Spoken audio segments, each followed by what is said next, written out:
Florida Governor Rick Scott signed an executive order last week making drug tests mandatory for all state employees once every 3 months.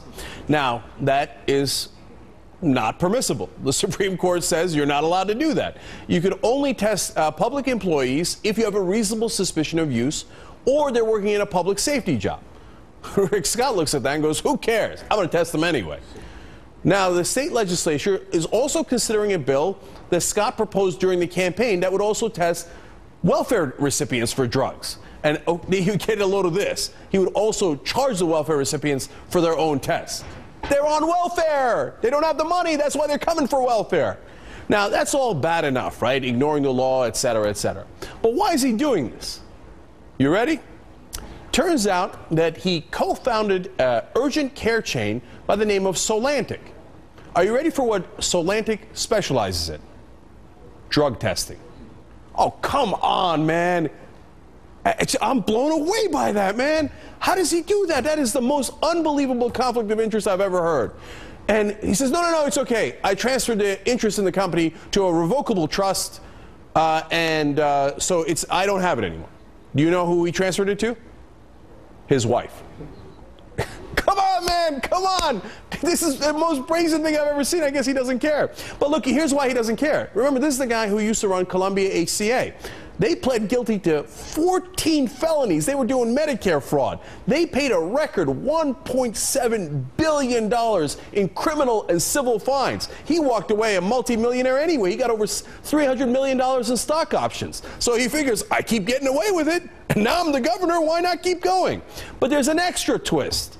Rick Scott says that he will not allow a database to track prescriptions of Vicodin, Percocet, and other painkillers. Now, the Republicans wanted that. The GOP legislature approved it 2 years ago, and they're mad about it now. He's defying the Republicans. Why is he doing that? But let's give you a sense of the problem first. 34 states use databases to keep track of oxycodone and other painkillers. Florida is the largest state without one. Are you ready for this? The DEA said that during the first 6 months of 2010, Florida doctors sold 9 times more oxycodone than the rest of the United States combined. 9 times more.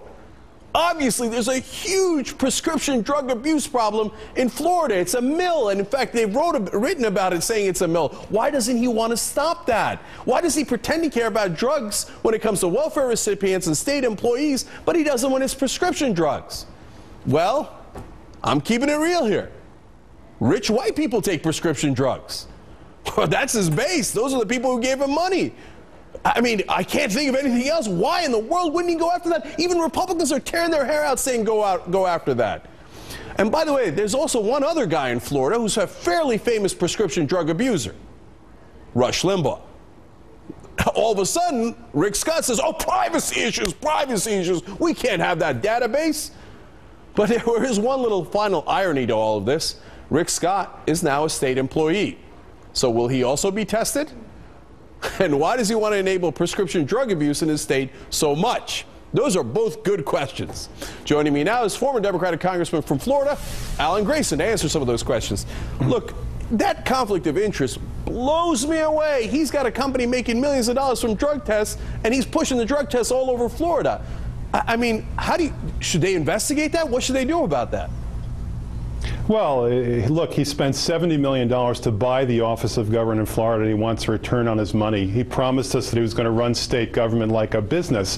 What we didn't realize is that he was going to run it like his business, like it's all his. And that's exactly what he's been doing. It's not only what you said. In addition to that, he wants to cut all state funding for health care clinics. There are 4 million people in Florida who can't afford to see a doctor when they're sick. They have to go to health care clinics. He's going to shut them all down, so they'll be forced to go to Rick Scott's clinics.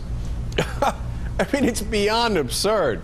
So, again, let me turn to the prescription problem, because that's a whole other thing. Why does he not want to track these prescription drugs? Well, you said that Florida has 9 times as much as the rest of the country combined. I think 8 times as much as Rush Limbaugh alone. It's exactly what you said. I don't think he wants to take the heat from Rush Limbaugh.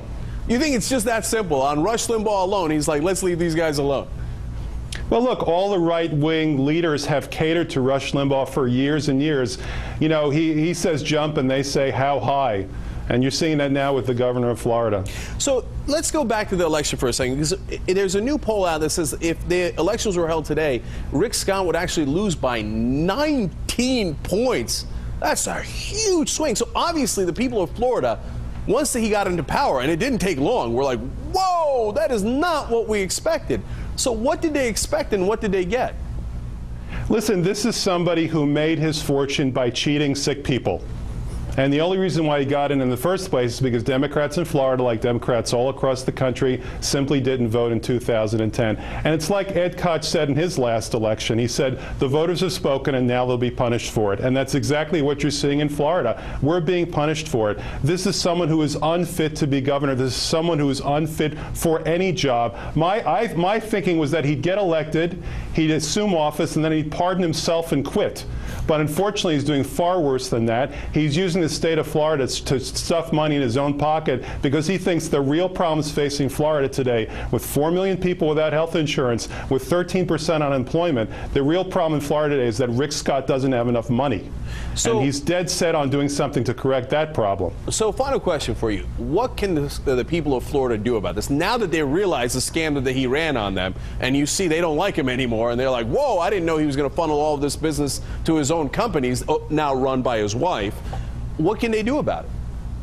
Look, it's a fundamental problem. The government is being run by a corrupt clique called the Republican Party of Florida. The last person who was in charge of the Republican Party of Florida was led away in chains and has been indicted. It's as if the state has been taken over by the mafia. That's how bad the Republican Party of Florida is. And unfortunately, the governor himself appoints 5 of the 9 members of the Florida Ethics Commission. So you can be sure that all those Republicans are going to do nothing about this. The only recourse we may have in the end is to storm the Bastille. Okay, but seriously, what if he says, hey, you know what?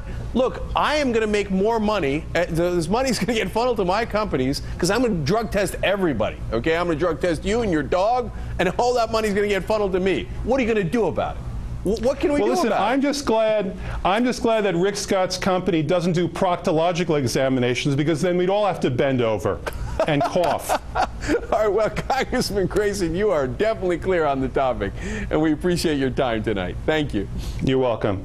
All right, now when we come back,